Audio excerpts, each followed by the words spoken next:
সম্মিলিত সনাতনী জোটের প্রতিনিধি সাবেক ইস্কন নেতা চিন্ময় কৃষ্ণ দাসের জামিন বাতিল এবং আইনজীবী আলিফ হত্যাকাণ্ডের সঙ্গে জড়িতদের ফাঁসির দাবিতে চট্টগ্রাম আদালত প্রাঙ্গণে বিক্ষোভ করেছে এনসিপি এবং বৈষ্ণববিরোধী ছাত্র আন্দোলনের কর্মীরা। সকাল থেকে চট্টগ্রামের আদালত চত্বরে নেওয়া হয় কড়াকড়ি নিরাপত্তা ব্যবস্থা। আদালতে প্রবেশ পথে আইনশৃঙ্খলা বাহিনীর সদস্যরা চেকপোস্ট বসিয়ে ব্যক্তিগত গাড়িগুলোতে তল্লাশি এবং যাত্রীদের জিজ্ঞাসাবাদ শেষে ঢুকতে দেয়।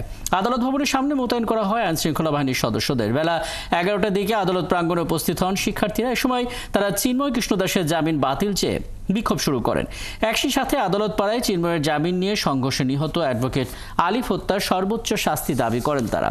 30 এপ্রিল দুপুরে ঢাকায় হাইকোর্টে একটি বেঞ্চ চিন্ময় কৃষ্ণ দাসের জামিন আবেদন মঞ্জুর করেন এবং জামিন বিষয়ে জারি করা রুল যথাযথ ঘোষণা করেন। তবে হাইকোর্টের আদেশের কয়েক ঘন্টা পরে রাষ্ট্রপক্ষ আপিল বিভাগের চেম্বার আদালতে জামিন স্থগিতের আবেদন করে আদালত সেই আবেদন আবার মঞ্জুর করেন।